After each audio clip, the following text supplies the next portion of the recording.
Starter the broadcast. I have to delete the other one. Little roller up along first, behind the bag. It gets through Buckner. Here comes Knight, and the Mets win it. See you in Pittsburgh. Can't wait. You believe in miracles? Yes!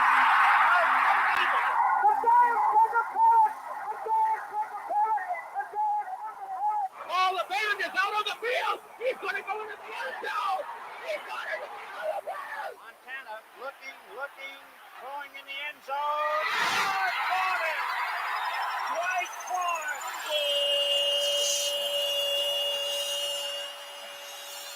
You're tuned into Game On with Josh Silverberg. Game on! Talking all things sports. It's Game on! Yeah, game on. Game On right here on the Worldwide Sports Radio Network.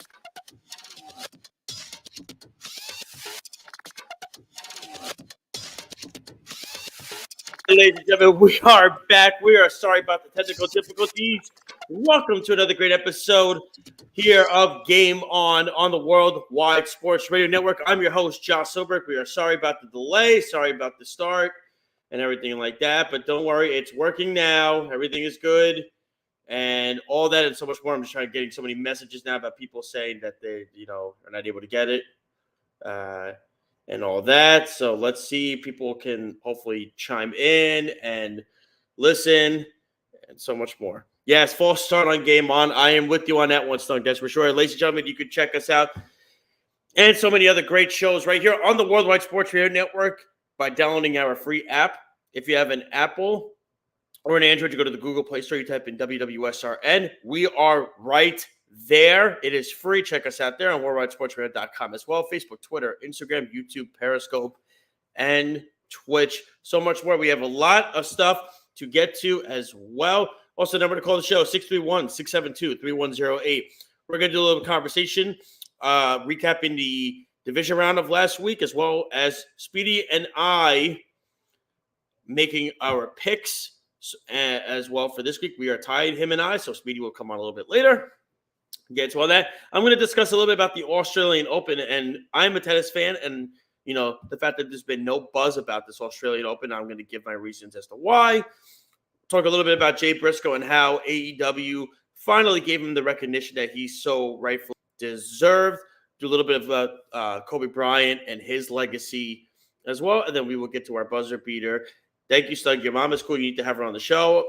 My mom is not more of a in-talk person. She's more of a type person for sure about that and so much more. So we're going to get to a lot of stuff. We're going to do a little bit of a rundown right now. So here are 3 topics I'd like to discuss. Topic number 1, let's get into the whole conversation for Jeff McNeil. Jeff McNeil signs an extension with the New York Mets, 4 years, $50 million, which can have incentives up to $65 million. Fantastic get for the New York Mets. He's one of the best second basemen in baseball. Won a batting title last year. His defense really was an uptick as well last year. And to me, when you look at the deals that's going on all throughout baseball, this is a very good one for the New York Mets. Great value. Guy's going to take it to his 33-age season. I think this is signing your homegrown players because there was other people on this network that say the Mets don't know how to sign their homegrown players. Well, the Mets signed 2 of them in Brandon Nimmo and Jeff McNeil. Just because Jacob deGrom decided to walk away and want to have a ranch in Texas doesn't mean the Mets can't sign their own homegrown players. So that's number 1. Topic number 2, and that is the Baseball Hall of Fame. I'm going to get into it. And the Baseball Hall of Fame, to me, what a disgrace. What an absolute disgrace it was to have Scott Rowland get into the Hall of Fame and everything. Don't mind me. I'm just trying to get people who are texting me about the show. Scott Rowland getting into the Hall of Fame is disgrace. And I'm going to give you Scott Rowland's career numbers, okay? Here's Scott Rowland's numbers. His career, 316 home runs, 281 batting average, over 2,000 hits, and 7,398 at-bats. Okay? Those are good numbers. Won a Gold Glove, everything of that nature. He did all that. Was never an MVP. I think only finished above 13, I believe, once in his career. Now, I'm going to go to Jeff Kent's numbers. This is the guy that got completely screwed. Jeff Kent's career. Oh, one thing I forgot to mention about Scott Rolen, he's a career 220 hitter in the playoffs, might I add. Jeff Kent, his career, 377 home runs, 2,461 hits, a 290 batting average, won an MVP in 2000 when Barry Bonds was his teammate and hit 49 home runs. And his career in the playoffs, he is a career 276 hitter with 9 home runs and 23 RBIs. Scott Rolen, I'll dive deeper into his playoff numbers. And those playoff numbers are 5 home runs, 12 RBIs, a 220 batting average. Now you tell me, do you think Scott Rolen is a better player than Jeff Kent? Jeff Kent at a position that doesn't have the power, okay, that a lot of these teams have. That's the issue. Jeff Kent, to me, is one of the greatest hitting players of all time. There's a difference with Johnny Damon. Johnny Damon had 2,700 hits. The problem with Johnny Damon is the power numbers, the fielding numbers, all that into play. Johnny Damon's not a Hall of Fame player. Jeff Kent is arguably the greatest hitting second baseman of all time. And I'm also the same person that will tell you Barry Bonds should be in the Hall of Fame. Barry Bonds should definitely be in the Hall of Fame. Okay? Barry Bonds definitely. Andrew Jones should be in the Hall of Fame. Andrew Jones has over 400 career home runs. You're telling me he's not a Hall of Fame player? Andrew Jones was one of the smoothest center fielders to ever play the game of baseball. Came up at the age of 19, helped the Braves win all those division championships, has a World Series ring. Jeff Kent won an MVP. Jeff Kent is a career 276 hitter in the playoffs. He's a career 290 hitter overall. At a position that didn't have any power or anything like that. Now you compare Jeff Kent's numbers, and I'm going to pull this one up quick, and everybody's going to – I was looking at this today, and I just want to pop this up, and I want to make sure that I do have the numbers correct. So Ryan Sandberg, I'm going to pull his numbers up. Ryan Sandberg won an MVP, 2,386 hits, 282 home runs, 285 batting average. Jeff Kent, again, 377 home runs, 290 batting average. Jeff Kent was a better player than Ryan Sandberg. Why? Because Jeff Kent didn't interview people? Because he didn't want to talk to the media? Big deal. Give me a break. You're going to sit here and tell me that he shouldn't be a Hall of Famer, Jeff Kent, because he didn't talk to people? BS. Nonsense. This has become the Hall of Good, not the Hall of Fame. It's ridiculous that Kent got the cold shoulder again for this. Why? Because he didn't talk to the media. Give me a break. Are you serious? Scott Rolen, who was 10% of the vote 3 years ago, folks, gets in. Harold Baines and Lee Smith are in the Hall of Fame. And this guy's going to get screwed. And then I had another one really quickly, and I'll get into it, and that is in regards to Billy Wagner. Billy Wagner, when you look at his career numbers, 2.31 ERA in his career, had over 420 saves in his career. Okay, he had 422 saves in his career. Had a 10.03 ERA in the playoffs. And everybody says, that's not play. That's to me, that is not Hall of Fame worthy for that. Now I'm going to pull up another guy's. And we're talking about the postseason numbers, and we get into all that. Okay? And Trevor Hoffman has a career 3.46 ERA in the playoffs. Here's the thing. How did Hoffman do in his World Series appearance against the Yankees? He was terrible. Billy Wagner has over 400 saves. He should be in the Hall of Fame. It's a disgrace that we have Scott Rolen going into the Hall of Fame. Scott Rolen, when he got interviewed the other night, he looked surprised that he was going into the Hall of Fame. And then you got next year's ballot. And I'm already, Francisco Rodriguez will be a future Hall of Famer in my eyes. He should be. But that fact that Jeff Kent, who had a better career than Ryan Sandberg, is not in the Hall of Fame. But you're going to sit there and tell me that Harold Baines should be in the Hall of Fame? Give me a break. What a joke, because Jeff Kent didn't talk to the media. Please, stop. It's ridiculous. It's sad, and it's pathetic, and it's a joke that was the case. This just disappointing. You know? I mean, really. Francisco Rodriguez, when you look at Francisco Rodriguez's numbers, and I'm going to pull those up, because I was thinking about them the other day. Francisco Rodriguez in his career has 437 saves. And Rodriguez, his career in the postseason, has an ERA of 2.95. You're going to sit there, and also he has the all-time saves record in a season with 62. You're going to tell me Francisco Rodriguez shouldn't be in the Hall of Fame? Give me a break. Stop it. Stop. The numbers back it up. The numbers speak for itself. And watch, he'll get screwed and he won't get in. So you have that going on.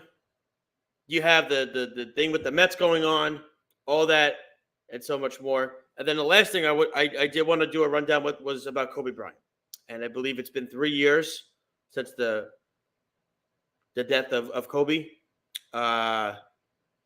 It's amazing. It's been 3 years, really. You know, with his daughter as well passing. And Kobe Bryant is my lifetime. I made the kid in my lifetime, what I've seen, Kobe Bryant is arguably the greatest shooter.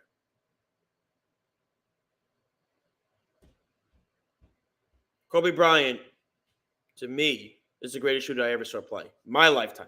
Me. That is at least until Steph Curry decided to show up and decided to completely ruin, everything like that. And yes, like I know about K-Rod, it wasn't domestic violence stuff. Him and his father-in-law had a fight in the room, in the family room at Citi Field.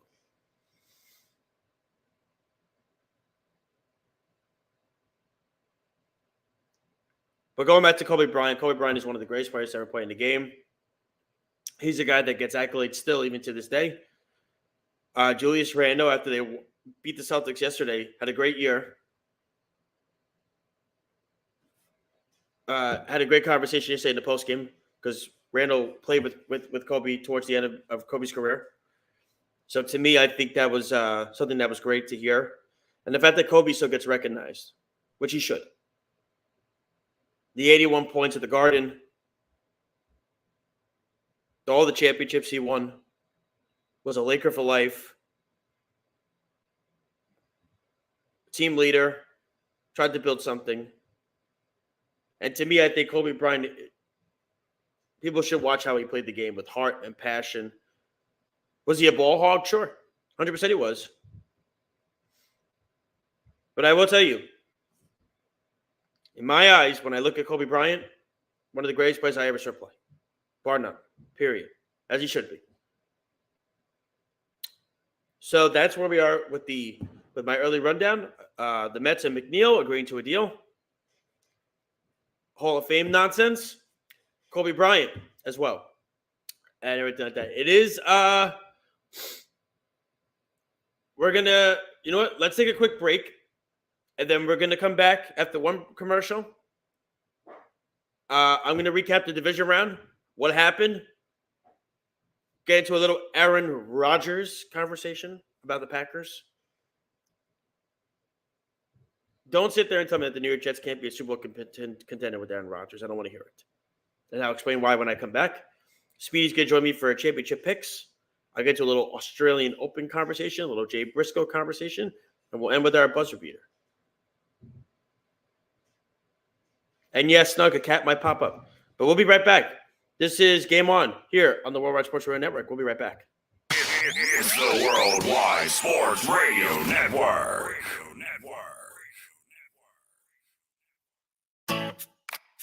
Hi, this is Terry Crews, actor, former football player, game show host, father of 5, and all-around big dude. I'm also an expert on drama. I know all kinds of drama. There's the good kind that comes with having a house full of kids. There's the bad kind like season-ending injuries. There's the necessary kind like having an agent in Hollywood. And there's silly drama like the drama around my percolating pectorals. And then there's the drama you can skip. Skip the drama that comes with not having your high school diploma or equivalency. Find free adult education classes near you and finish your high school diploma. Visit finishyourdiploma.org. Or text diploma to 97779. Message and data rates may apply. Reply stop to opt out. That's diploma to 97779. And leave the drama to actors like me. Brought to you by the Dollar General Literacy Foundation and the Ed Council. It's the Worldwide Sports Radio Network. Game on! Game on! We're back. Juicy stuff! You're listening to Game On with Josh Silverberg. Yes, ladies and gentlemen, we are back here with Game On the Worldwide Sports Radio Network.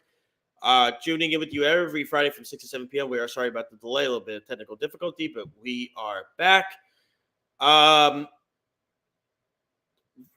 thing, feel better after the COVID issue last week with me. I'm definitely feeling much better, a little nasally, stuff like that, so on and so forth. You know what I'm seeing. Glad to see Alex is tuning in, so that's awesome to see. My former co-host at Off the Mat, which will be back in the near future. And when that show does come back, I will be behind the scenes with helping produce Off the Mat with Alex. So that's going to be a great thing, but we'll get into more of that later. Frankie Coniglio saying, let's go Eagles. I think it's a disgrace that a New Yorker would root for any team from Philly or Boston. That's a joke. He should have his New York sports car taken away from him. That's a fact. And everything like that. Also, yes, Snug, you can listen to the Kennedy Show from noon to 1 on Sundays. I hope Snug does this on the other shows that he tunes into and promotes my show. That'd be great. Promotion there would be free publicity, of course. But let's get into it. You had the division round last week, and all were good games except for one. And we'll start with the basic, of course, the first game and everything of that nature. And by the way, I want to point this out. Frankie is the only Yankee fan I know that's a complete anti-Met guy. I don't know what the Mets have to do with him or why it affects him so much, but clearly the Mets live rent-free in his head for some particular reason. I don't understand it. Maybe he needs something to help him and have some therapeutic stuff. But going on back to the NFL. Start with the Jaguars and the Chiefs. And, of course, we got the early scare in the game, right, with Patrick Mahomes getting a high ankle sprain. And they were still able to win that game. You know, Jacksonville got off to a slow start. Lawrence started to get comfortable. Made some nice throws. Kirk had a big drop. He was down the field.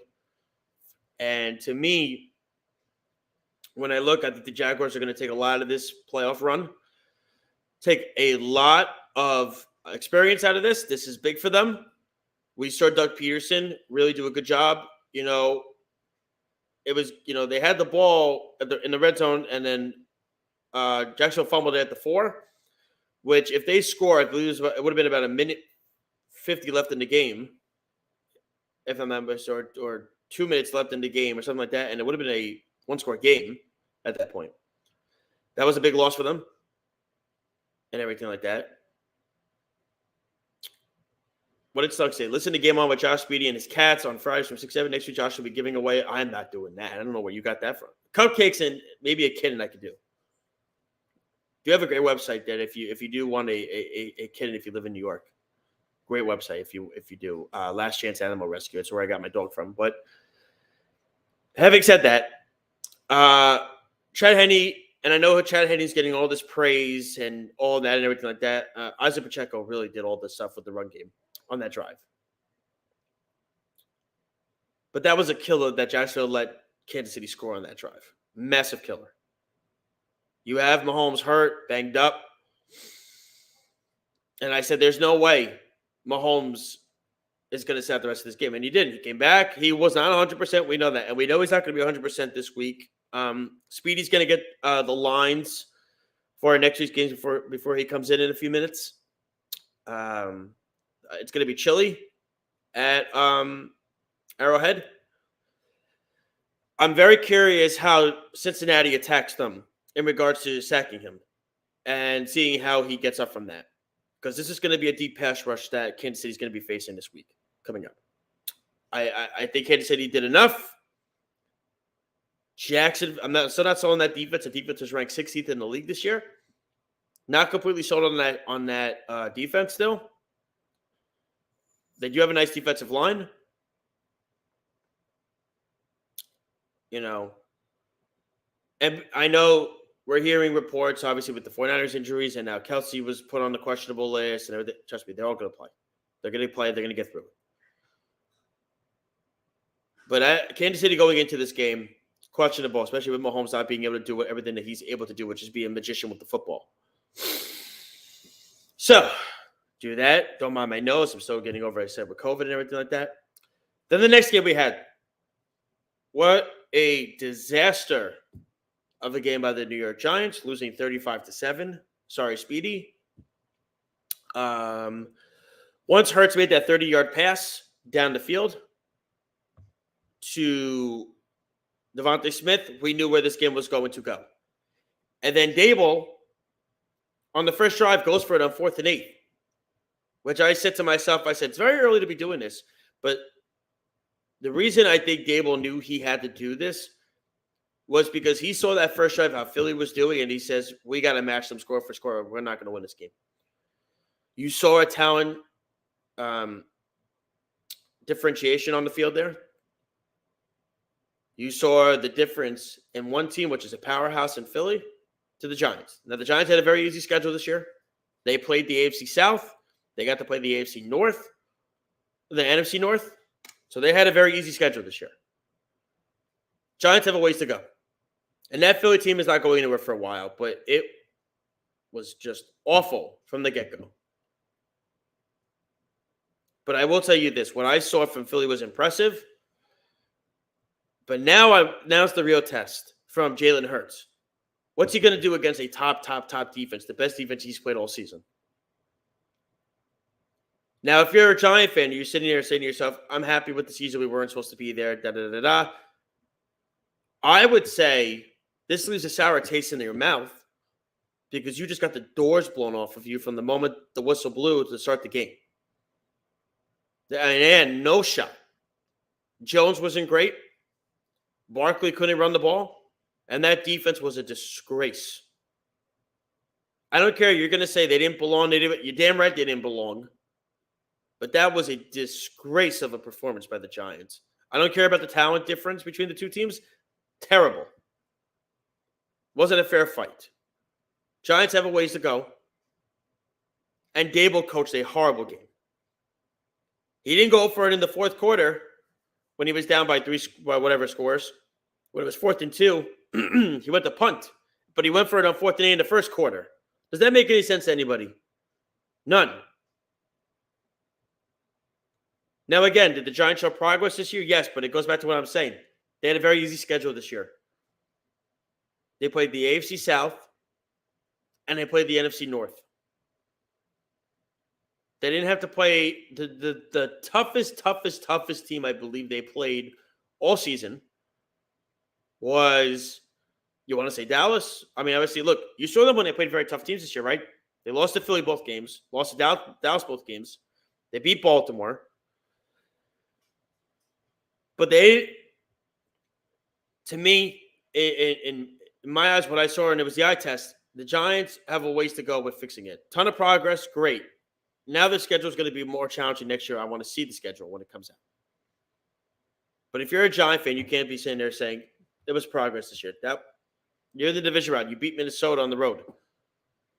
And then you come out like that. It was awful. No shot. The next game we had, Cincinnati and Buffalo. And this was another team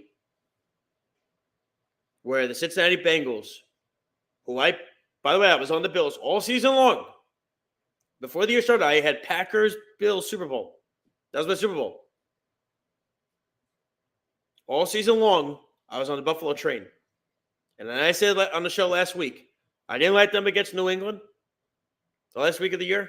And I didn't like them against Miami last week in the wild card round. I was skeptical with their defense. Allen wasn't playing the way he should be. And everybody's going to sit here and complain about Stephon Diggs, complaining how he wants the ball, and I get it. Look, we all, you're frustrated.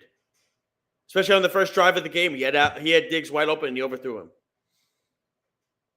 That was an awful performance by the Buffalo Bills, and the wheels keep spinning for them. And I actually feel like Buffalo is now further away from a championship this year than they were last year. And then people are going to say, oh, well, the snow and the cold weather affected them. Blah, blah, blah, blah, blah. Cincinnati played in the same game. Cincinnati has weapons in Jamar Chase, Tyler Boyd, and T. Higgins. They got this other kid, number 16, who is in the slot receiver. And how about Hunter Henry? Joe Mixon ran for over 100 yards. And that defense came out flying. Buffalo, to me, doesn't have enough on offense. They have no running game. Their offensive line is not great. And they have one big weapon in Diggs. Dawson Knox had a nice season, but he's not as good as Kelsey. He's not as good as, in my eyes, he's not as good. I don't know why I just got booted off of this, but he's not as good as those guys. As probably Andrews from Baltimore. Sign him. But to me, what I saw was a Cincinnati team, and what I saw from Joe Burrow was as impressive as can be. And that defense is good. They were third in the NFL this year in defense. So to me, I think Cincinnati, and look, T. Higgins is probably going to be gone possibly after this year. He's going to want a new contract. I could see the Giants going on and getting him. But to me, Buffalo, they have a lot of work to do. And I know once Von Miller got hurt, that hurt them. He had 10.5 sacks before he got hurt. But that defense was just not great. And Josh Allen looked horrible the last few weeks of the year. Didn't like it. So Buffalo has work to do. And then you had the last game, Dallas, San Francisco. And this was the game everybody was looking forward to. I know I was. And Dak's getting a lot of flack, including on his own team's Twitter page. And rightfully so. Rightfully so. And I agree with Slug, by the way. Joe Burrow is better than Josh Allen. Enough.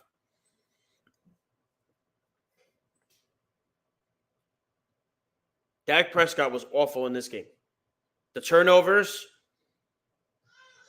missing plays. I know Tony Pollard getting hurt did not help. Elliott looks finished. Elliott definitely looks finished, for sure. To me, here's the issue. The biggest problem is this.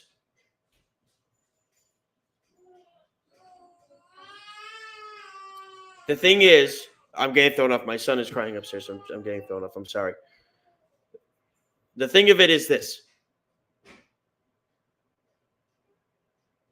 What Dak did in that game,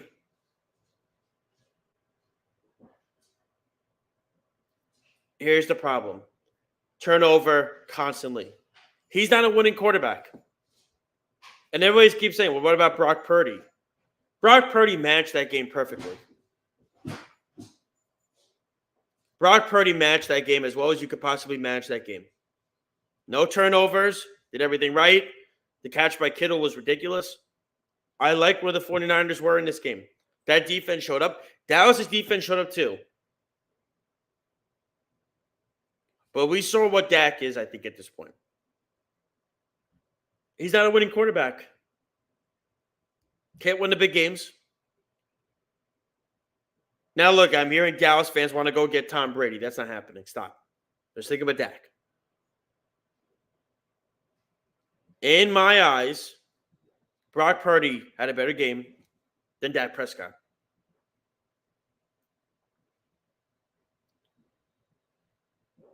And you look at it in this perspective.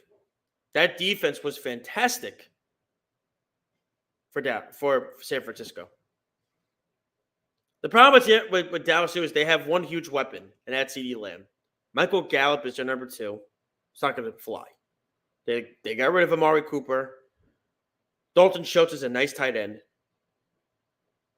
They don't have any weapons other than Lamb. Don't like Prescott. Not a fan. That's an issue. Really quick before Speedy comes in, we get to our championship games. I want to touch on the Aaron Rodgers New York Jets situation. The Jets hired Nathaniel Hackett yesterday, and they're looking at another offensive senior assistant. This is going to make it grow louder. And I've gotten people telling me that the Jets are not a Super Bowl contender with Aaron Rodgers. Here's the deal. The New York Jets statistically this year had the 4th-ranked defense in the NFL. They have Garrett Wilson, who's going to win Offensive Rookie of the Year. They have Breece Hall, who was going to win Offensive Rookie of the Year before he got hurt. They have Elijah Moore. They have competent tight ends in Usuma and Conklin. They're going to get Elijah Vera-Tucker back on the offensive line. You're going to sit there and tell me you don't think the Jets could be a Super Bowl contender with Aaron Rodgers? Now, if they got Derek Carr, I'm fine with it. But getting Aaron Rodgers would be fantastic for the Jets. I think they're definitely in the conversation with Kansas City. First of all, Kansas City's defense is ranked 16th in the NFL. Jets are 4th. But Mahomes and Kelsey, the Jets, I think, would have more depth. Not talent, because you have Mahomes and Kelsey, but more depth on the offensive side than Kansas City would. At the receiver position, at the running back position. You can't sit here and tell me that the New York Jets would not be a Super Bowl contender with Aaron Rodgers. Now, does Aaron Rodgers want to be in New York? And that's something the Jets need to figure out because they got to get on this Derek Carr thing quick. It's either going to be Rodgers or Carr that's here. Woody Johnson came out and said, I will pay anything to get a top quarterback. Robert South said we're getting a veteran quarterback in here. To me, the New York Jets, I think, really, yes, Pacheco was a solid running back, but, dude, snug. Breece Hall, before he got hurt, Breece Hall was a stud. The New York Jets, if they get Aaron Rodgers, are a Super Bowl contender. And you're going to sit here and tell me that they're not. And then people are complaining about, they signed Hackett. Let me ask you this. Who were the New York Jets going to hire then at offensive coordinator? Who are they going to hire? Who are they going to get? Another inexperienced coach coming in? Now, Hackett he's up and down. He had a good season in 2017 when he got to the AFC Championship game with the Jaguars. But the New York Jets, if they got Aaron Rodgers, in my eyes, would be a Super Bowl contender. And I'm as negative and down and as pessimistic as a Jet fan as there is on this planet. If the Jets got Aaron Rodgers, they're in that conversation. I'm going to bring Speedy in now. Hi, Jeff. I hope you're doing well. Speedy, if you want to come on in. Whenever he's ready. There he is. Mm-hmm. Hello, sir. Yes, hello. Yes, so you're right. You're right about everything you thought about you said about the Giants. Yeah, I was feeling that during that game. That's what for every Giant fan, and the Speedy, you're a Giant fan. I understand they made progress this year. It was great. Fantastic. They weren't supposed to make the playoffs. No, I had them as a 6-11 team at the start of the year. But you cannot tell me you sit there last Saturday night and you're saying, this is okay, I guess. This is fine. Oh, no. Definitely not that. I wouldn't go that extreme. I wanted them to at least compete. I had them losing a close game. I didn't want them to lose 38-7. They made Miles Sanders look like a freaking Derrick Henry out there. Speedy, it was not even a shot. Once Hurts made that pass to Devontae Smith, I said this game is over. Oh, yeah. Devontae Smith was my biggest concern with that because the Giants have had a rotating entity of slot corners all year. And by the way, A.J. Brown needs to shut up, by the way. His team's going to the NFC Championship game. He's you know what I mean? Mm-hmm. He's complaining about not enough targets. Yeah. He's complaining. He's saying a lump on a log. You know what I'm saying? Uh-huh. Well, gladly take you on the Giants. Indians Clearly they know the Eagles would shut never up do and that. play football. Your team won 35-7. You're looking like you just lost the Super Bowl. Yeah, that sounds right. Classic AJ Brown. Well, you could have been traded to the Giants, but we know the Eagles will never do that. So, well, look at it in this perspective. I want to see what the Giants do next year. I don't know. Dable coached a miserable game. Yeah, this was one of his worst coach games of the year, I would say. You know what I mean? That's what I'm saying. In my eyes, I'm saying, if you're a Giant fan and you sat there and you're saying, okay, they weren't supposed to get there, stop. I'd rather my team not make the playoffs than lose 35-7 on national television. Against a rival team, by the way, might I add. Yeah. If the Jets went to New England, played the Patriots or played Buffalo and lost 35-7, I'm not sitting there saying, oh, hooray, they made the playoffs. I'm embarrassed. Yeah, I'm embarrassed by that. Definitely not the showcase you wanted to see against an Eagles team that a lot of people were doubting because of the way they stumbled in as the number 1 seed. They still made the number 1 seed, but the way they stumbled in, a lot of people thinking, including my pick last week, was thinking it could be a closer game. I thought the Giants would cover. I thought the Giants would be able to hang tough defensively. That was definitely not the case. The defense could not get any pressure. The Eagles just dominated both sides of the line of scrimmage. And when they could do that, a lot of bad things can happen. And pretty much everybody besides AJ Brown had the games of their lives. Well, I mean, who's the tight end on Gout? Yeah. I mean, that guy, the Giants couldn't stop, and they couldn't, they couldn't even catch a cold at that point with the game, the way they were playing. It was embarrassing. And then to sit there, now look, and we're going to get into our games now. The Eagles are jumping up in class this week. And we'll start with the first game. So Speedy sent me the lines. Thank you, Speedy. The 49ers Eagle, the over-under is 46. I believe the Eagles are 2.5 over the Niners. And to me, this is fascinating. I'll go first on this game, and I'll let you go first on the next game. All so right. I know you're still in your head. You're not confident because this is big for us this week because you and I are tied right now. Because first off, I gave you that Charger game. No, the Chargers. Chargers, classic Chargers. Well, you have 27-0. I mean, Jesus, I don't care if you're the Houston Texans. You should be able to win the football game at that point. But anyway, besides the point. I got to tell you, I've been going back and forth on this game. I got to tell you, I still can't even decide on it. I can't. I cannot. I can't decide. Oh, man. I really, it's funny because everybody's talking about Purdy all week. Jalen Hurts is really going to have a big test this week. Because who did Jalen Hurts really play this year on his schedule? That was beyond tough. To me, he didn't play anybody that was overly tough this year on the schedule. The Eagles had an easy schedule this year too. Now, San Francisco's schedule was easy as well. Here's the difference. Hurts was 2nd-round pick. Brock Purdy was 7th-round pick. You got to remember that. Now, this is a rookie quarterback. I believe 4 rookie quarterbacks in their history have gone on the road into championship games and have all lost, if I'm not mistaken. I think Kurt Warner was the only one that won. Yeah. What was he a rookie with the Rams? Yeah, he was.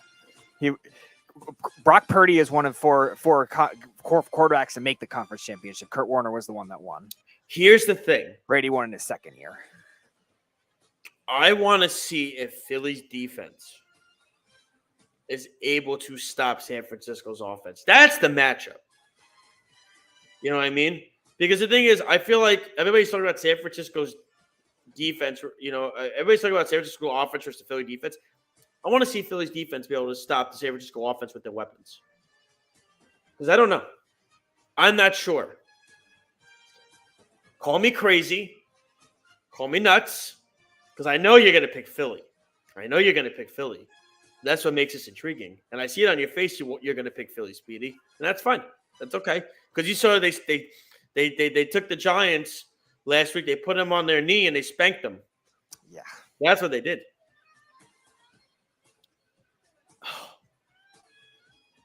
I'm sticking with the Brock Purdy bandwagon. I'm going with the Niners in this game. Call me crazy. It's definitely the over-under is 46. I'm going to go with the under in that. It's going to be a very good defensive game. It's whoever's going to make a mistake first, because Purdy's a game manager. Hurts to me is more of a risk taker. San Francisco has the defensive speed to be able to maintain Philly's offense in my eyes. That's the thing, right? Right? We talk about that. The San Francisco speed on defense can maintain Philly's offensive speed of Devontae Smith, A.J. Brown, Goddard. They're not going to be able to run the football. And I want to see the matchup. How healthy is Lane Johnson this week? He had it easy last week, right? Because Kayvon Thibodeau decided, hey, I'm going to take a week off. Yeah. He's got Nick Bosa this week. That's a whole different ball game. Give me the Niners in a close game. I'll say 24-21. Robbie Gould gets a field goal in the end, and the 49ers are going to the Super Bowl, and Brock Purdy's having the time of his life for the next 2 weeks. That would be something, Mr. Irrelevant Super Bowl. Let me tell you, Kyle Shanahan is a better coach than Sirianni. And by the way, can I just say one thing before you go, Speedy? Yep, I want somebody to smack around Nick Sirianni because he doesn't shut the hell up. What an obnoxious SOB. He had really taken on that Philly attitude, and it pisses me off. He is an annoying person to look at and listen to. I hope the 49ers beat them. Well, yes, as a Giants fan, I do hope. No, of course you want Philly to win. Of course. I don't know. I don't want of course, I want Philly to lose. Yes. Now, here's the thing with the Niners defense. You're right. They have definitely a lot of matchup advantages in this game that I do like. I like the speed of the linebacker position in particular to be able to contain Jalen Hurts running.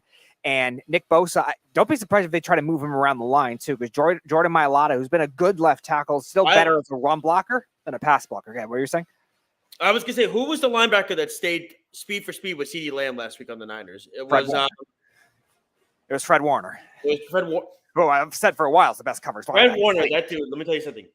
He was able to stay speed for speed with CeeDee Lamb last week. That was impressive. I don't think the Niners are going to try that again this week. That was impressive.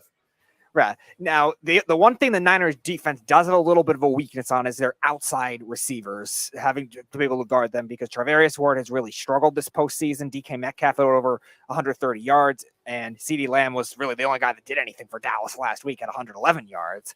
And A.J. Brown's got to get going at some point. He's been bad in the postseason in his career, even with the Titans, but again, that was with Ryan Tannehill. But now do you think they're going to force feed him the ball, though? No, I don't think force feed, but I do think they're going to try to get him more involved. So he's going to sulk again on the sideline. I think what it is, it's just the best matchup advantage. Don't be surprised also if they see Charvarius Ward on Devontae Smith. Because remember, Charvarius Ward, when he was with Kansas City, was more of a slot corner than he was an outside corner. So they might try to move him around with Smith and maybe try to bracket Brown. And that's the matchup that worries me a little more because of their lack of corner depth. They might have to try to bracket a safety or a linebacker on A.J. Brown. If they do end up doing that, that might open up a little more running lanes for Jalen Hurts. So the Niners are definitely going to have to watch that.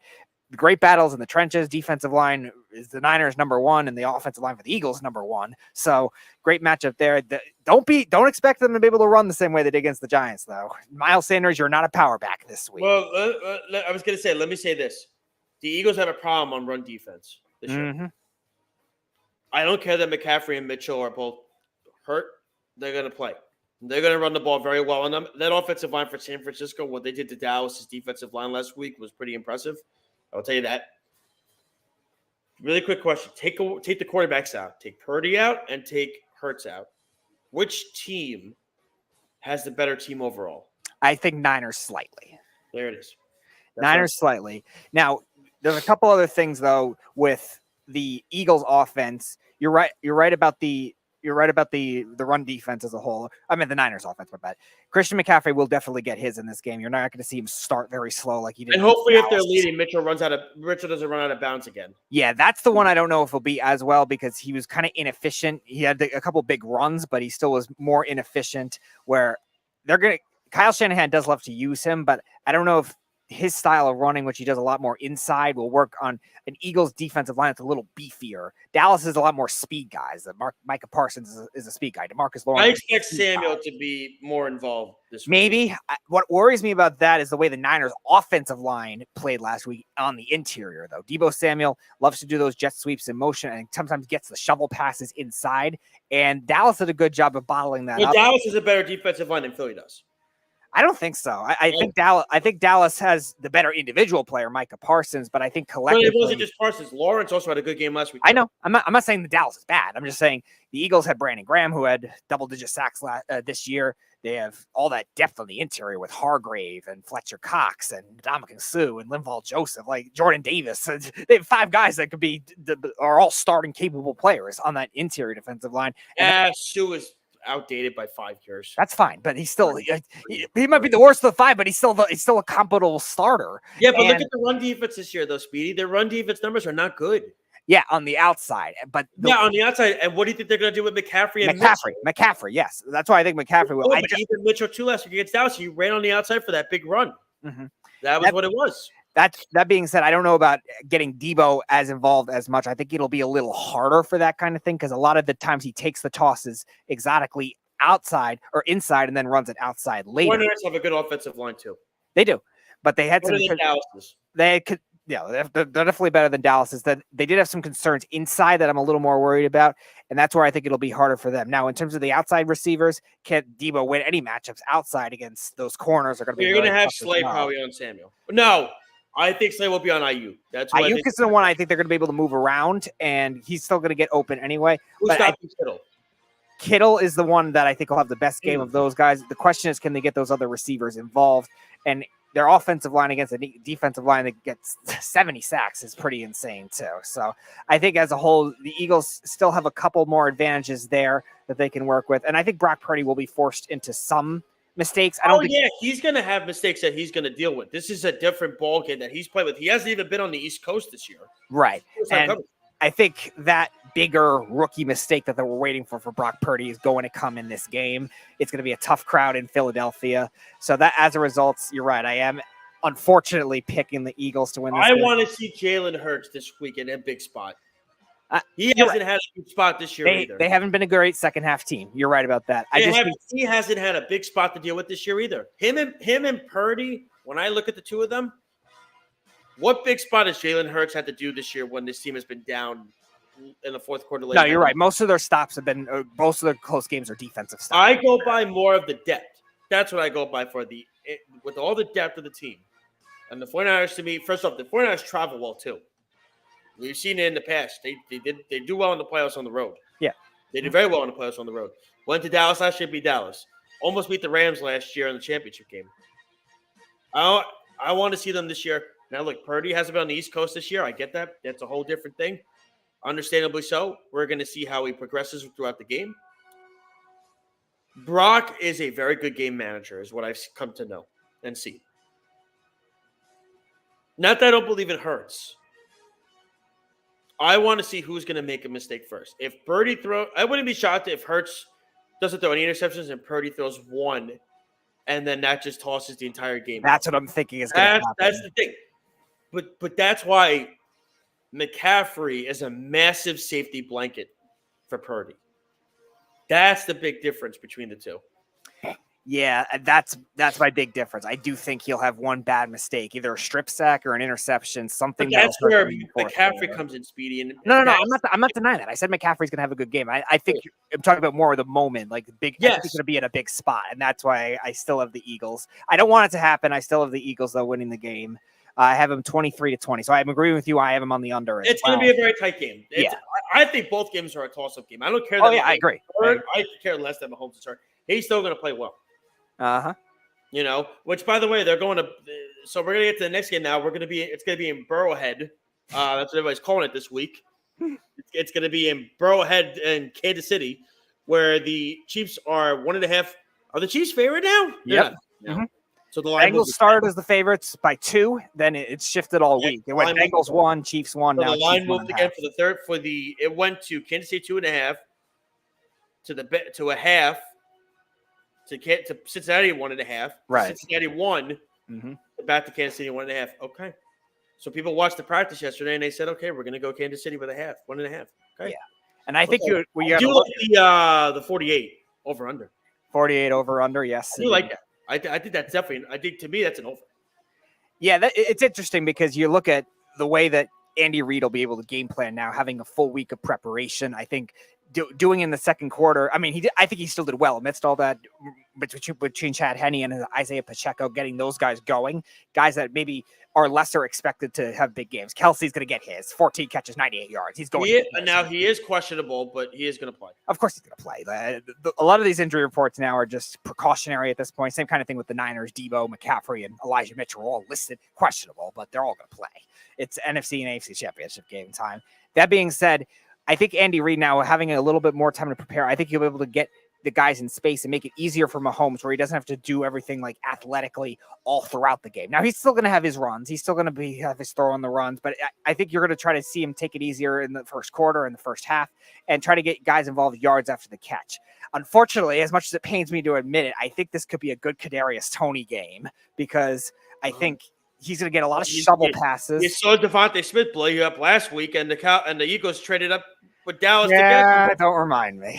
That was a now you're very rough draft. Tony run circles around the Bengals defense. Hopefully, whatever third-round compensation pick that the Giants got for Kadarius Toney can turn into a player like that, but I doubt that's going to happen. But matchup-wise, I do think it's a good advantage for Kadarius Toney because I think Mike Hilton's going to get a lot of Juju attention. I think or Valdez-Scantling, either one of them. Eli Apple's going to probably get the other one, because he's had trouble with big plays still, even though he's had a good year for his standards, he's had trouble with big plays. So that leaves either a hybrid safety corner in Cam Taylor-Britt, who's a rookie, or a linebacker on a faster Kadarius Toney. And I think that could be a match advantage Andy Reid could exploit. I also like their offensive line, too, on the interior to be able to protect Mahomes if he does have to stay in the pocket a lot. DJ Reader is a good player, but he's more of a run stopper. And they don't have the interior depth as a pass rush perspective like the Eagles do. So I think that's a matchup they could take advantage of. Now, their raw running game with Pacheco and Jerick McKinnon running-wise, that won't be a little harder. The Bengals are a very good run defense. But I do think McKinnon receiving, just like last year, is another matchup to watch. On the Bengals side, Jamar Chase is going to get his. He had 460 career yards against the Chiefs already, which is insane. So he's going to get his. The question is, can they find their other receivers to get going finally? T. Higgins, Tyler Boyd. Boyd had the nice touchdown against the Bills, but collectively in yards, he really hasn't had that kind of success this year. And L'Jarius Sneed is a pretty good slot corner. Hayden Hurst, I think, has a nice game as well. The Chiefs, not great safeties to be able to guard tight ends. But can they get Joe Mixon? The defense was 16th in the league this year, so there you go. Yeah. Can they get Joe Mixon going 2 weeks in a row is going to be a question. I like Samaje Perine. Again, this is another game that I think is going to be a I love Samaje Perine, especially out on the flat. I think he's great. Yards after the catch. He was a big spark plug for them last year in their comeback. They're down 21-3. He had that touchdown in the third quarter. And you know how I remember that game? Because all the Chiefs had to do was win that game. I placed a $10 bet on a 10-leg parlay, and I hit 9 of them. And I would have won, I believe the outcome was, if I hit it all, I would have won, I think it would have been $200,000. Wow. Damn. And all the Chiefs had to do was cover. They lost. Damn, that is brutal. That was the only part that I lost on the parlay. Well, yeah, that's and Andy Reid did it his first year with the Chiefs, and he did it last year with the Chiefs. Yeah, the Walrus. Yeah. Yep. But you're right. This is going to be a toss-up type game. The only thing that I worry about with the Bengals a little more is their interior offensive line, because Buffalo, like you were saying, without Von Miller, doesn't really have that feature number one type pass rusher. I like Rousseau. I like Basham. They're good players, but I don't think any of them are top pass rushers. Like Chris Jones, I think will be a tougher nightmare for this Bengals offensive line. Frank Clark coming back. He didn't play in the Week 13 game. I think that'll be tough. And also the Bengals, we've seen them also this year kind of play down to not necessarily backup quarterbacks. Mahomes is still great anyway, but like you look at, they lost to Cooper Rush, they lost to Jacoby Brissett, even the first playoff game with the Ravens, like Tyler Huntley, and like they kept the teams afloat, and I just don't like that from a game planning perspective. And also the red zone offense is a bit of an issue this year for the Bengals. So that being said, this is a 1-point game. Give me the Chiefs. 21-20. First off, really quick, the Bengals defensive coordinator, Lou Onamaro. How the hell does this guy not get a job interview? Because defensive coaches usually don't. I don't care. That's why. And Wick Martindale gets 1. Yeah. Well, I mean, what is this crap? it's Jim Irsay. Everybody and their mother on Sean McVay's staff gets an interview. It doesn't, I don't know. Doesn't make any sense to me. Okay. I've been on the Bengals bandwagon for the last few weeks. Joe Cool, they call him Joe Burrow, looked fantastic against Buffalo last week. Okay? Looked great. He's got Jamar Chase. He's got T. Higgins. He's got Tyler Boyd. Hunter Henry, all of a sudden, he looks like Travis Kelce 2.0 all of a sudden. I don't know where the hell that came from. That was weird with Hunter Henry last week. I don't know where that. And then they got the other slot receiver, number 16. Trenton Irwin. Look good, Irwin. That guy catches everything. That guy's he's got Gorilla Glue on his hands. That kid catches every ball. Here's the tough thing about Kansas City. And I was going to bring it up, and then Snug kind of stole my thunder, but that's okay.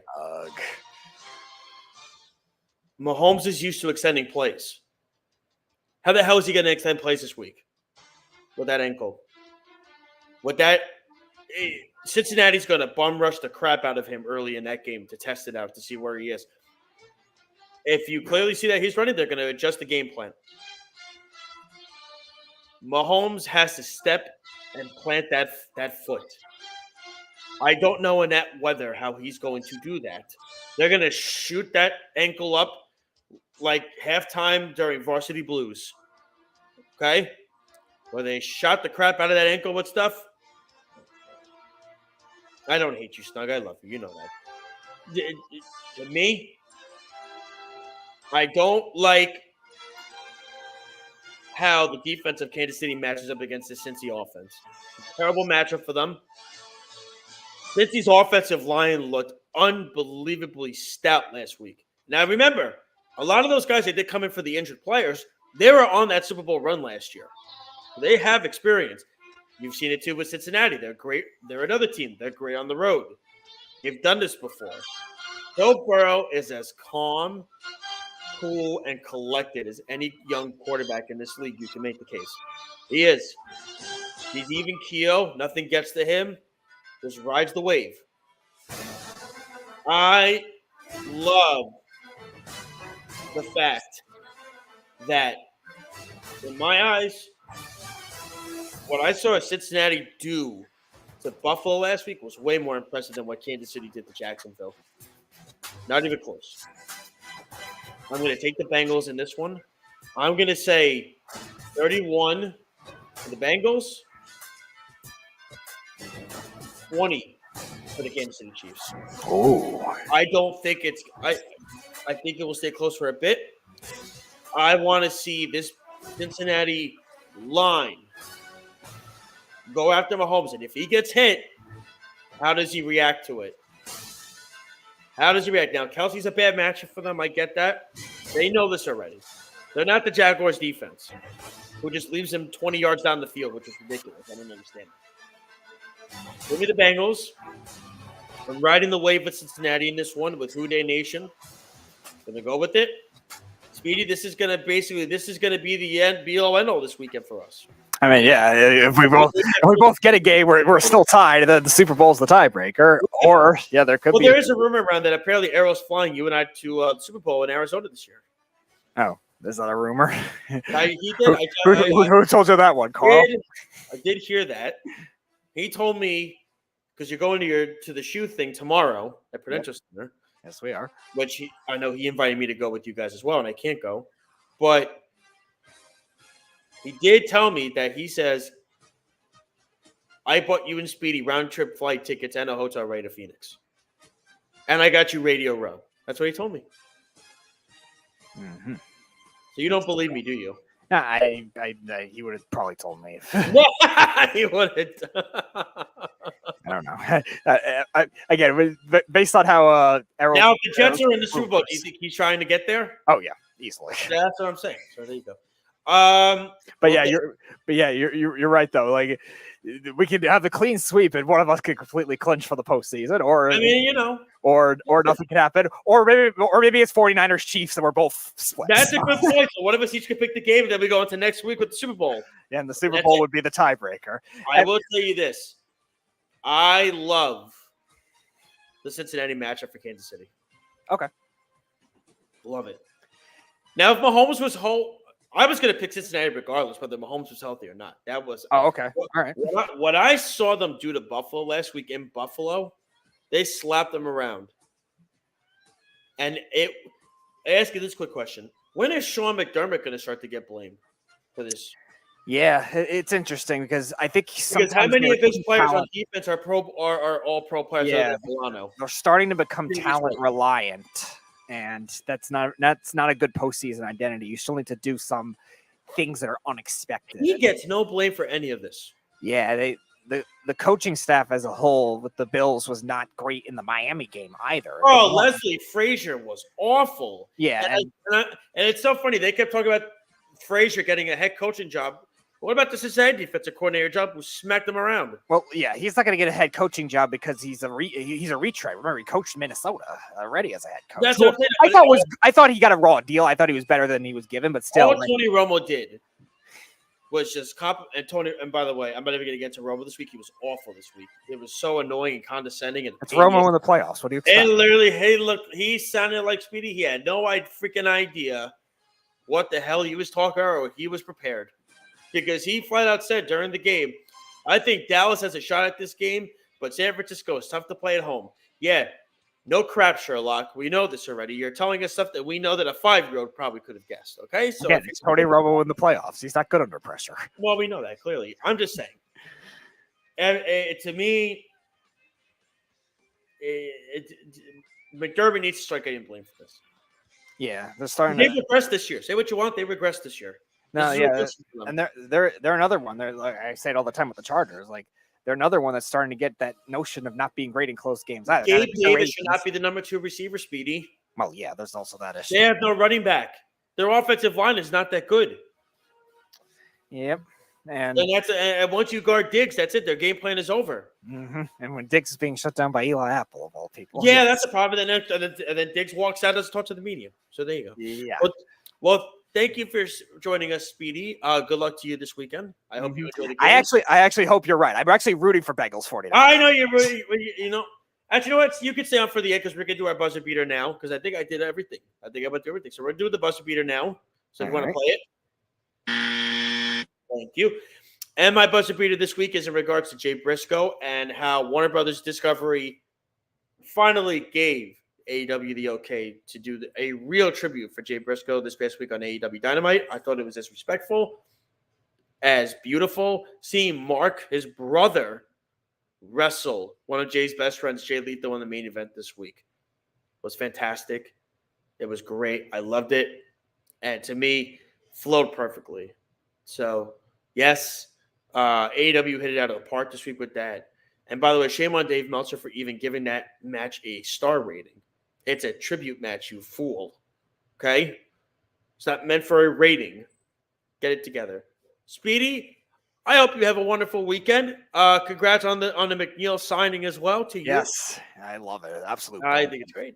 Mm-hmm. Now they got to get Alonso locked up. And, of course, Arrow's going to say the Mets aren't going to be able to sign him either. So that was one I wanted them to sign 2 years ago, we'll say. Well, you know, listen, one day at a time. You know, we just got to do one at a time. Listen, they're trying to go after Ohtani next year, okay? Didn't you hear? Come on. Yeah, no, of course they are. Yeah, so that's what it is. But, Speedy, enjoy the weekend. Ladies and gentlemen, before we go, again, you can listen to our show and other shows as well right here on the Worldwide Sports Radio Network. You can download our app. It's completely free. If you have an iPhone or an Android, you could go to the stores, type in WWSRN. We're also on worldwidesportsradio.com, as well as Twitter, Facebook, Instagram, YouTube, Periscope, and Twitch. I know the guys have the Weekend Crunch tomorrow, so you can listen to that 103.9 at whenever the Islander game is. Whenever the Islander game is done. It's usually around 10:30, whenever the post-game stuff is done. Speaking of hot garbage, I'm not even going to get to the Islanders. Holy God. Boy, that's talk about a sinking ship. No pun intended with the Islanders. Mm-hmm. I mean, oh, God. What a joke. They're going from the fisherman to the ice fisherman. Let me tell you something. Cold. And I said this to people 2 years ago, and everybody got mad at me when Lou won Executive of the Year. I said it has nothing to do with him. It's all Barry Trotz. Lou sunk the Devils down before he left, went to Toronto, was a disaster, and now he's doing it with the Islanders. The guy hasn't won a Stanley Cup in over 20 years. And also, Kenny's show is Sunday. Okay, we all got to remember this, Speedy. Kenny's show is Sunday, right? Thank you, Kenny. Yes. Well, it's more snug. It's like his free freaking promo guy. I hope he's on the payroll for Kenny at this point. Probably. Yeah, exactly. I don't know. It's like just do Kenny things complimentary. Oh, like I said, I hope everybody has a wonderful rest of your weekend. Enjoy the football game Sunday. If you're watching the Royal Rumble tomorrow night for the WWE, enjoy that on Peacock. Tomorrow night, you can watch that. That's my favorite pay-per-view. Everybody, enjoy the games. Speedy, I'll talk to you next week, man. Have a good weekend. Thank you so much for listening right here on the Worldwide Sports Radio Network. This has been Game On. Good night, everybody. It's the Worldwide Sports Radio Network.